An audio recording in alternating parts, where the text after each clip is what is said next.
Assalamualaikum warahmatullahi wabarakatuh. Waalaikumsalam warahmatullahi wabarakatuh. Selamat siang Sobat Muda, kembali lagi dalam acara podcast Muda Mendunia bersama Fakultas Ilmu Sosial dan Ilmu Politik Universitas Muhammadiyah Yogyakarta. Yeay!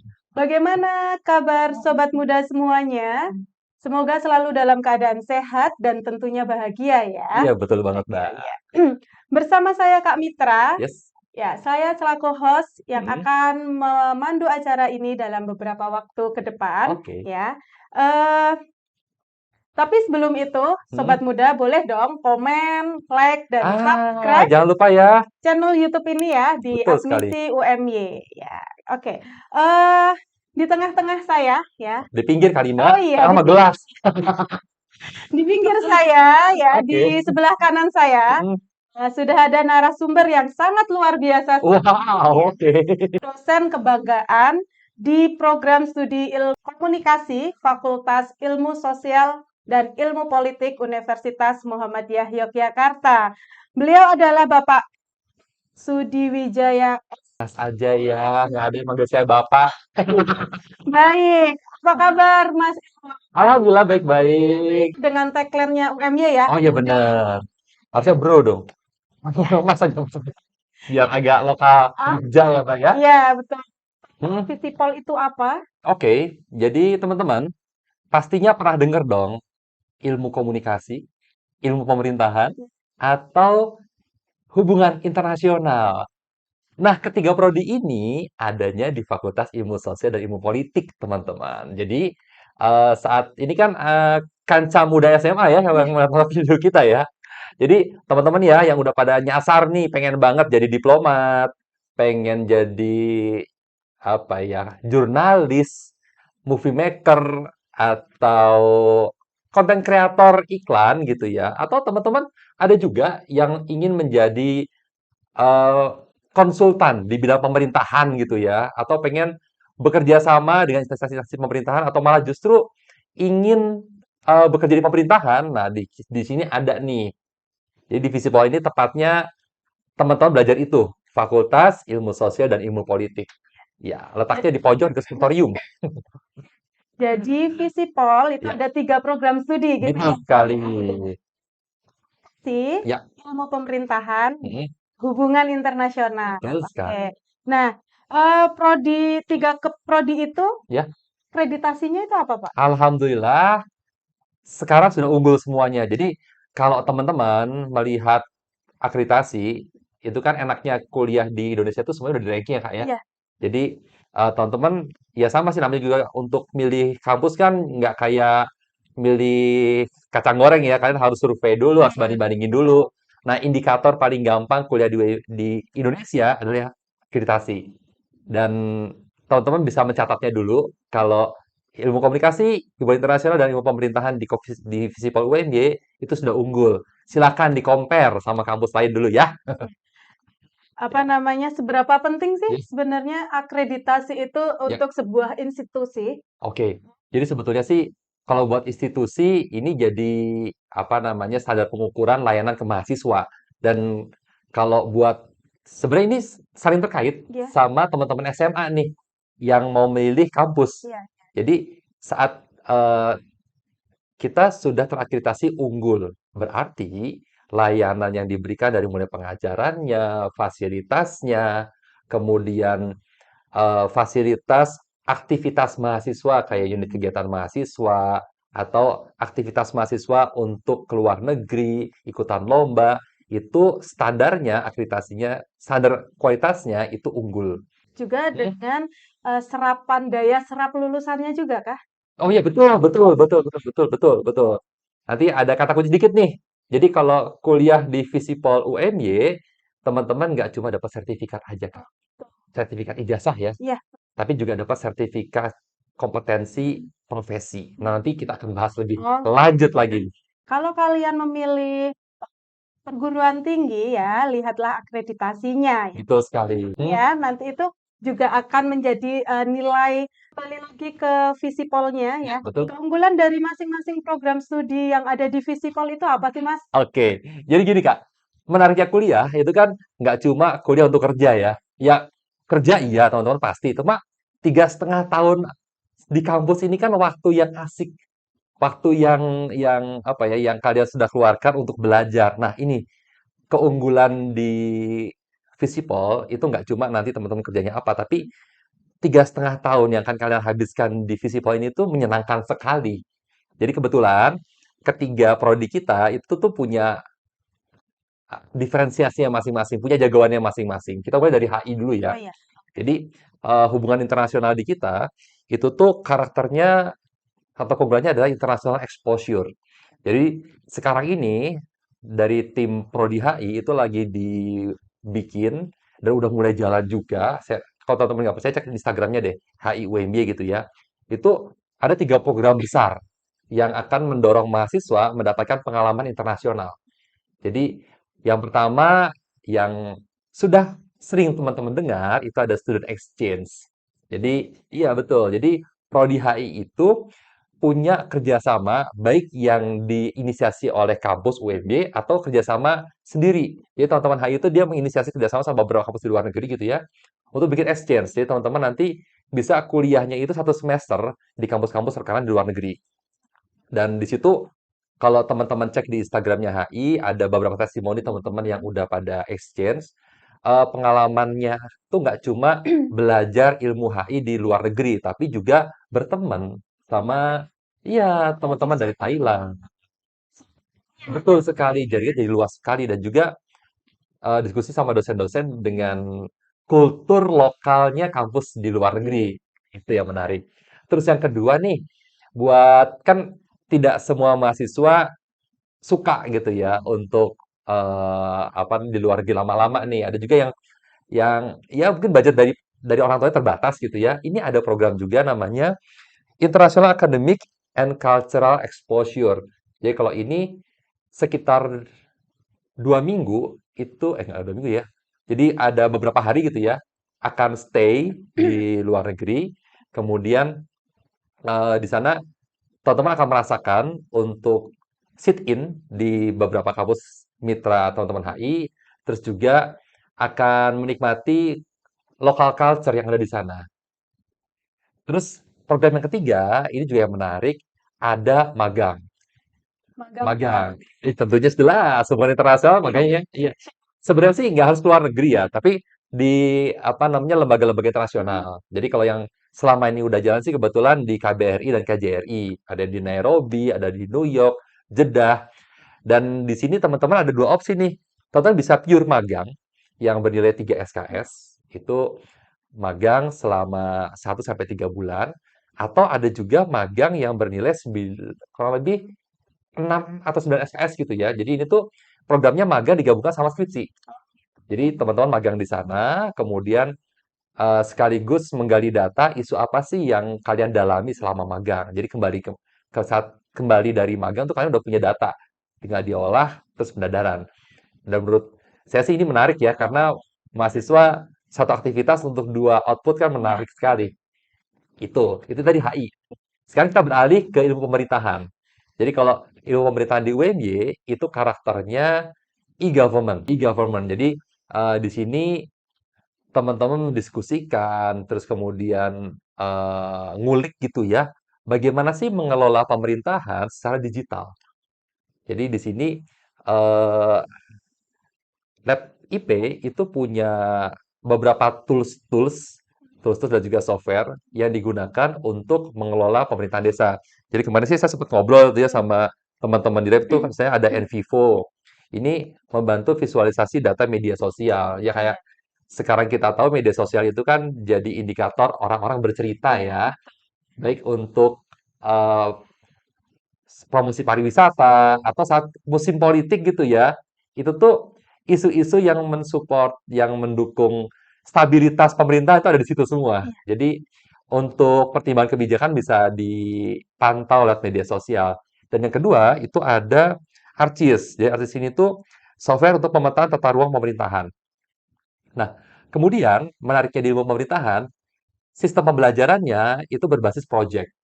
Jadi kemarin saya sempat ngobrol sama beberapa dosennya, dia cerita, misalnya nih, kita kan tahun depan udah mulai pemilu ya. Nah, itu tuh ada nih. Jadi kan sekarang KPU udah mulai Ya, aktif, terus pemantauan pemilu juga sudah mulai jalan. Nah, di sini ini jadi proyek-proyek di mata kuliah yang akan dikerjakan mahasiswa. Jadi mahasiswa di kelas itu nggak cuma lihat teori pemilu doang nih, tapi juga mempraktekkan. Iya, ada proyeknya, kerjasama sama beberapa lembaga.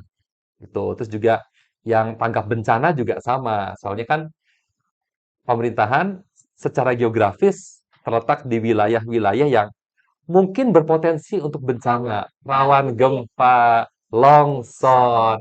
Nah, itu yang perlu dimitigasi nih. Nah, ini juga sama. Ada apa namanya? eh, kuliah-kuliah berbasis proyek untuk mendampingi pemerintah-pemerintah entah di desa atau di kota agar warganya bisa berdampingan dengan potensi bencana. Betul. Dan yang ketiga, ada ilmu komunikasi. Nah, kalau di sini sih karakternya adalah young and pro. Jadi masih muda, udah profesional.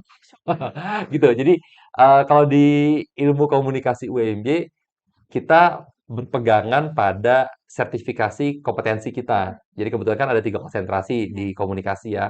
Ada advertising buat teman-teman yang hobinya jualan dan ingin mengkomunikasikan produk di situ. iklan mengiklankan gitu Iklankan, ya. ya. Terus yang kedua ada broadcasting. Kalau ini sih benang merahnya itu dokumenter. Jadi dia mengkomunikasikan fakta buat teman-teman nih yang suka menelisik secara jurnalistik lebih dalam gitu ya.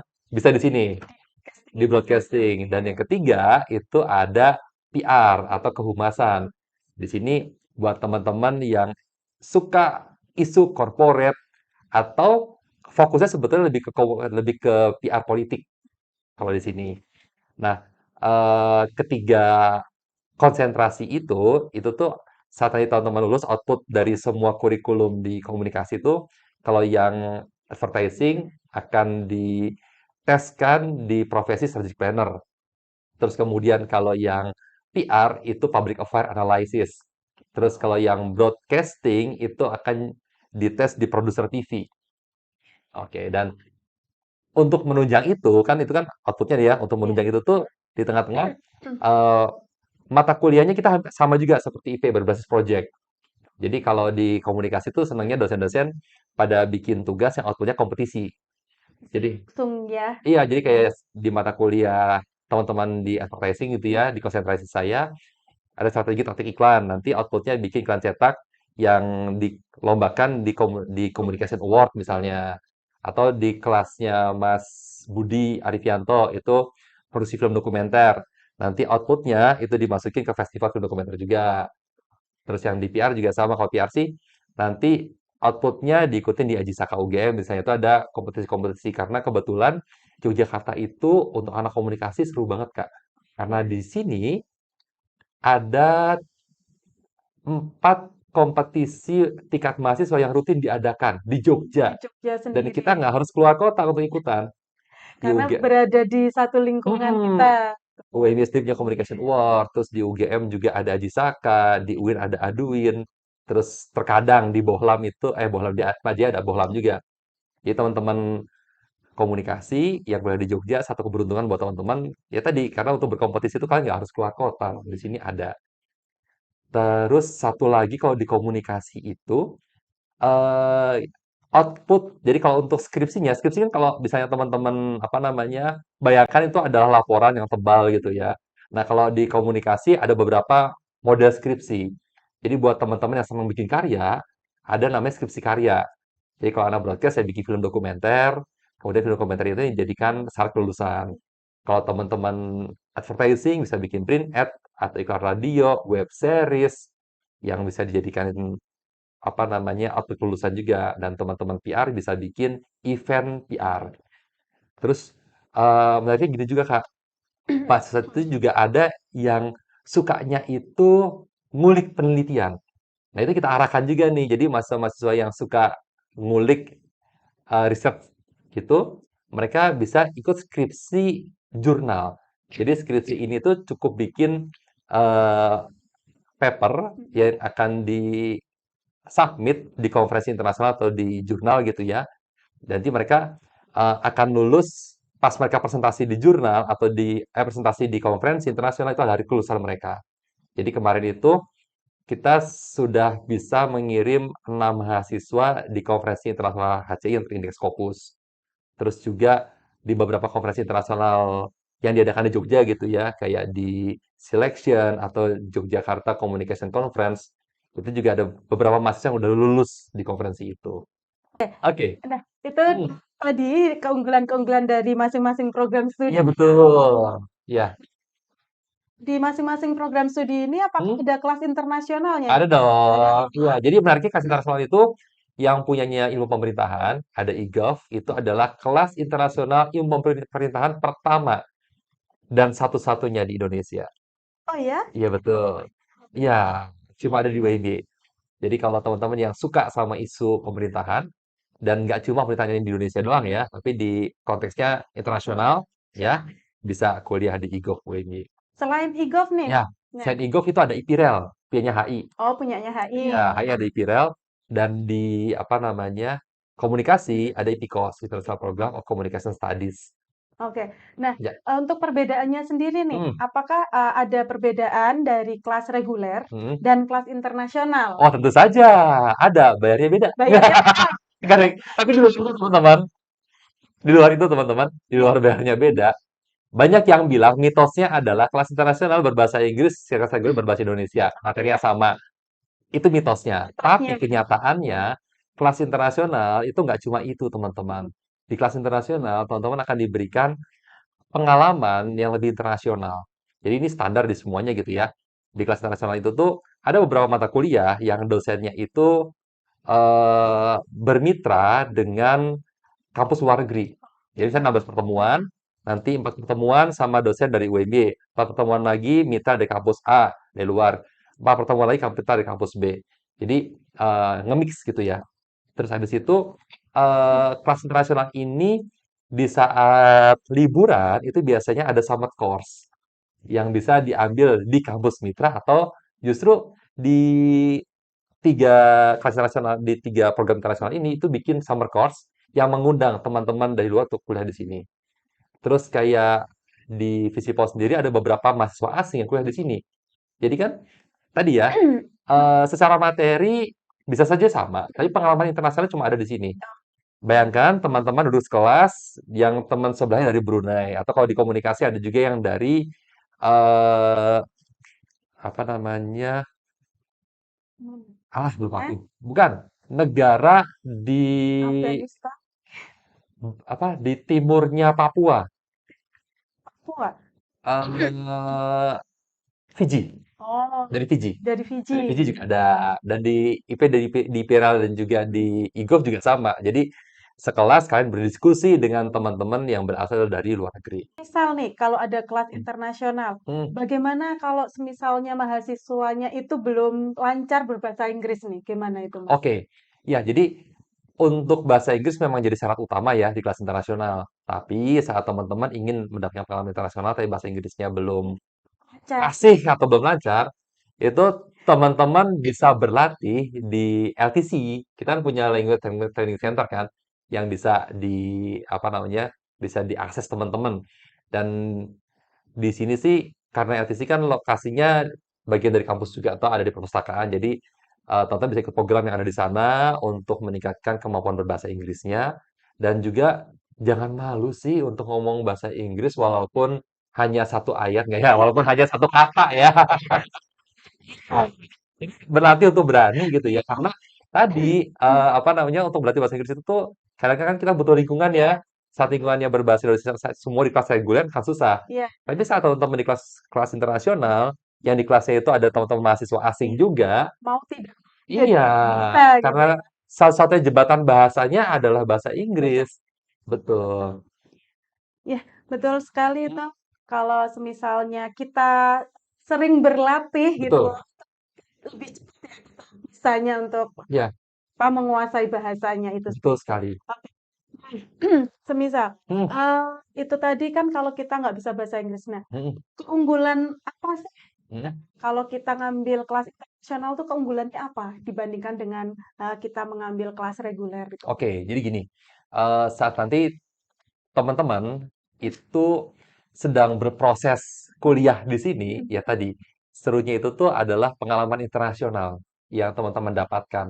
Jadi dengan teman-teman saya nanti udah masuk ke program internasional gitu ya, membuka diri, berani untuk berteman dengan teman-teman yang dari luar negeri, atau saat ada program-program internasional, misalnya nih ada eh, summer course gitu ya, kan biasanya teman-teman kelas internasional ini akan dilibatkan menjadi LO. Nah, itu ada kesempatan yang menarik buat teman-teman untuk membuka jejaring, terus meningkatkan pengalaman. Jadi sebetulnya dua hal ini sih yang nggak didapat sama teman-teman reguler. Tapi ada kesempatan nggak sih misalnya Hmm, untuk mahasiswa reguler ya. untuk ikut Hmm. acara-acara tersebut atau hanya dikhususkan bagi mahasiswa kelas internasional saja itu Iya, jadi programnya? memang ada beberapa program yang dibuka untuk teman-teman reguler, tapi nggak semua program. Iya. Kayak misalnya summer course gitu ya, itu terbuka buat teman-teman reguler. Terus apa namanya, yang exchange pun sebenarnya Exchange. terbuka semua teman-teman Oh, reguler. Cuma kayak untuk mata kuliah umum atau tadi dosen mengajar di kelas yang pas pertemuan itu hanya di kelas internasional saja. berarti misalnya kita bukan student exchange, Hmm, bukan pelajar, hmm, kelas reguler itu iya, sifatnya tidak wajib, gitu. iya betul. Nasional Hmm. itu sifatnya wajib, seperti itu ya mungkin garis besarnya. Yang nggak wajib juga sih, Oke. karena tapi sebaiknya dilakukan. Karena Mm-mm. apa namanya, nanti misalnya nih untuk Asian 6 bulan di sana terkendala masalah biaya gitu ya, katanya kayak di HI. Nanti ada solusinya lagi nih. Cuma ya tadi, wajibnya itu tuh kalian wajib untuk merasakan atmosfer internasional keluar. Untuk programnya bisa kalian pilih sesuai dengan program-program yang dibuka oleh Prodi. Jadi Prodi membuka beberapa alternatif program gitu ya, untuk memaksa teman-teman menikmati atmosfer di Di luar. luar negeri. Betul sekali. Oke, Ya. itu tadi tentang kelas internasional. Heeh. Terus kalau semisalnya untuk prospek kerjanya ini gimana ini Mas Irwan ya? Dari Mm. masing-masing program studi itu prospek kerjanya seperti apa gitu? Oke. Ya, jadi untuk ketiga program studi ini, saat kita ngomongin prospek kerja, itu sebetulnya kita berupaya untuk di UMY sebetulnya ya. Ya kita bicara UMY dulu ya. UMY sebetulnya udah mendekatkan eh, lulusannya dengan industri, dengan membuat lembaga sertifikasi profesi yang terverified oleh BNSP, Badan Nasional Sertifikasi Profesi. Betul. Dan di sini sudah dipetakan nih kayak untuk divisi Pol gitu ya. Tadi kalau untuk komunikasi yang inline ada strategic planner, nanti bisa bekerja di biro iklan dengan sertifikasi itu. Terus kemudian public affair analysis untuk PR kan lebih luas ya. Jadi di bidang kehumasan. Kemudian untuk broadcasting atau produser TV. Nah, menariknya divisi Pol, antar keilmuan sebenarnya saling beririsan. Jadi eh, yang untuk public affair analysis itu juga bisa dipakai, jadi dipakai juga bareng-bareng sama teman-teman HI. Iya, HI untuk yang internasional. IP juga sama untuk PR politiknya dan juga PR untuk pemerintahan. Dan di IP sendiri sebetulnya sekarang itu selain tadi pakai profesi yang dipakai bareng-bareng, mereka juga punya sendiri.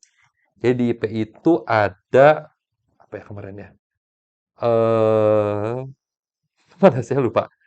Oh, fasilitator pemberdayaan masyarakat sama analisis kebijakan publik. Itu ada dua profesi yang sertifikasinya sudah ada di ilmu pemerintahan. Dan saat sertifikat sudah ada di situ, berarti mata kuliahnya sudah diarahkan ke sana semua. Begitu. Iya, betul. Nah, dan buat teman-teman HI, jelas untuk di HI sendiri itu kan ada konsentrasi, misalnya multinational company gitu ya. Jadi dipersiapkan untuk bekerja di multinational company, atau yang paling inline ya diplomat ya. Itu yang paling ini ya. Ya. Nah, Sangat luar biasa sekali ya, Hmm. Sobat Muda, untuk prospek kerja dari, Visipol ini ya. Ya, alhamdulillah. Jadi, ayo jangan jangan ragu untuk memilih dan bergabung bersama Visipol di UMY gitu ya, Mas Irwan ya? Iya, betul. Oke.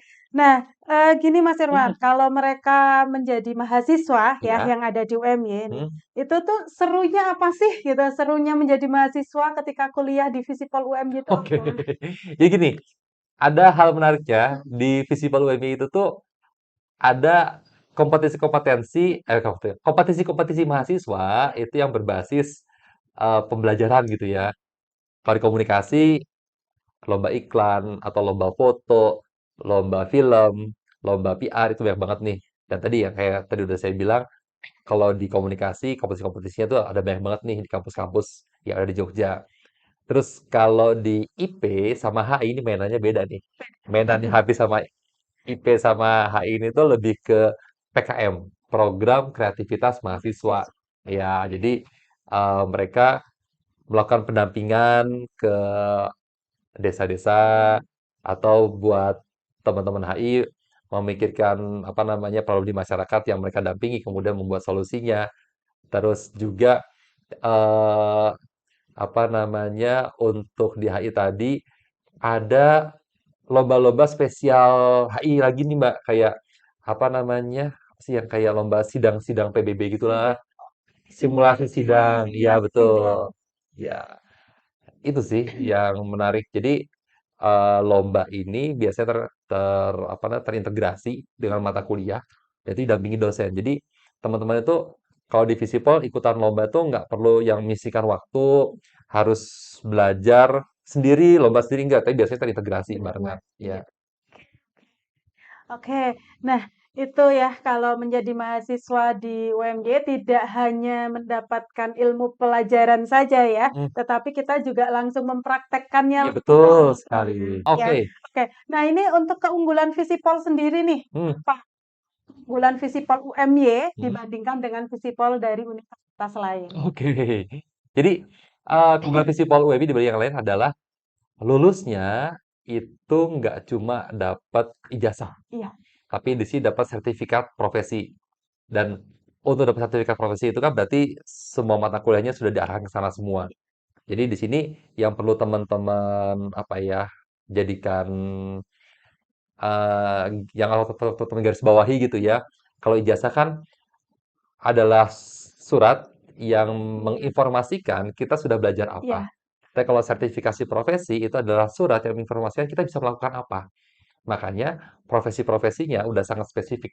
Gitu. Iya, berarti tahu ya kompetensi dari masing-masing mahasiswa itu betul, berkompeten di bidang apa betul gitu ya. sekali. Ya. Oke, jadi setelah lulus kita Hmm, juga sudah dibekali tidak hanya ijazah saja, tetapi juga dengan sertifikat kompetensi itu. Dan itu betul juga sekali. diakui oleh eh, dunia ya, nasional, ASEAN, se-Asia. Nah, SAS, itu se-ASEAN, ASEAN gitu se-ASEAN. ya untuk Jadi itu. betul, jadi sertifikat dari BNSP ini kan yang mengeluarkan bukan dari UMY ya, tapi BNSP. BNSP kan badan punya pemerintah. Nah, itu jadi ada logo Garuda Emas di sana. Testimoni kemarin buat dari alumnus-alumnus komunikasi gitu ya, yang udah lulus terus kemudian mereka melamar di PNS, sertifikat ini karena ada logo Garuda Emasnya itu jadi nilai plusnya mereka untuk diterima di sana. Oke, Begitu, Mbak. Yoi. sangat luar biasa sekali ya. Bagi teman-teman atau sobat muda yang berada di seluruh Indonesia ya, silahkan kalau mau bergabung dengan kami Hmm, ya di khususnya di Fakultas Ilmu Sosial dan Ilmu Politik Universitas Muhammadiyah Yogyakarta bisa menghubungi atau bisa eh, apa klik menghubungi ya atau klik website admisi Uni Mitra, aku pantun dikit deh buat closing. Badan capek dipijetin. Sih. Habis pijet segernya pol. Makasih banget udah dengerin.